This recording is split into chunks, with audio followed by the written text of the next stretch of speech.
Pips, j'espère que vous allez bien et que vous tenez le coup pendant le confinement.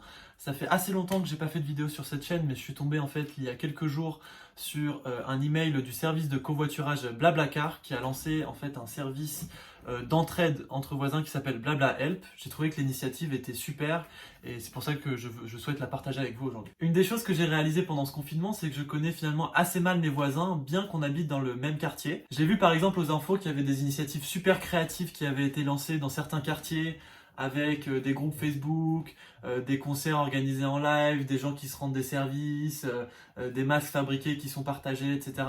Sauf que la difficulté que j'ai réalisée dans mon contexte, c'est que je connais pas forcément les prénoms et encore moins les noms des gens qui sont dans le même quartier que moi. Et il y a plein de gens avec qui sont parfois à deux pâtés de maison de chez moi que je connais pas forcément, mais on est quand même dans le même écosystème.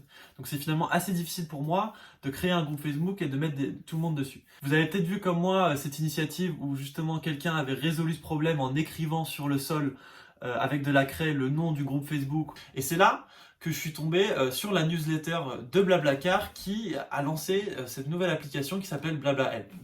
Donc en fait BlablaHelp, c'est une application d'entraide entre voisins qui permet, dans le contexte du confinement, de proposer de faire des courses pour les personnes les plus vulnérables. L'application se télécharge gratuitement sur l'Android ou l'Apple Store et vous pouvez ensuite vous connecter directement avec votre compte Blablacar si vous en avez un. Lorsque vous décidez de devenir un helper sur l'application, on vous propose de remplir un petit descriptif pour indiquer vos disponibilités, l'argent que vous pouvez avancer, si vous êtes véhiculé ou pas, pour permettre ensuite aux personnes qui vont vous contacter d'avoir des éléments complémentaires sur votre capacité à les aider à faire leurs courses par exemple. Quand vous ouvrez l'application, vous tombez sur une carte qui indique tous les helpers. Au moment où je fais cette vidéo, il y a déjà plusieurs milliers de personnes qui se sont inscrits dans toute la France. Vous pouvez ensuite zoomer ou rentrer votre adresse pour voir qui sont les helpers qui sont disponibles dans votre région. Vous pouvez ensuite consulter leur profil, lire leur description, voir leurs photos, voir leur disponibilité et ensuite envoyer une demande pour être aidé.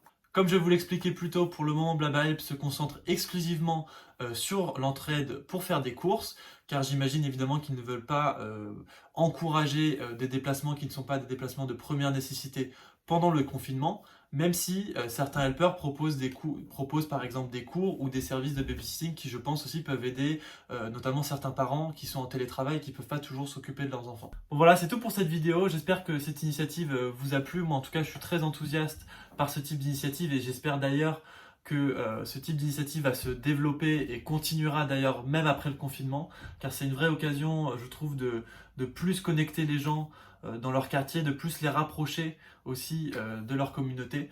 Donc ça, je trouve que c'est super intéressant. Et d'ailleurs, on peut même imaginer que ce type de service, après le confinement, pourra s'étendre vers des échanges de services, se proposer des services de babysitting, se proposer des services de coiffure, se prêter un outil de bricolage, ce genre de choses. En fait, il y a plein d'utilisations qu'on peut imaginer pour justement créer du lien entre personnes qui habitent dans le même quartier ou dans le même écosystème. Voilà, j'espère que cette vidéo vous aura plu et je vous souhaite bon courage pendant ce confinement. À bientôt, salut les pips, bye.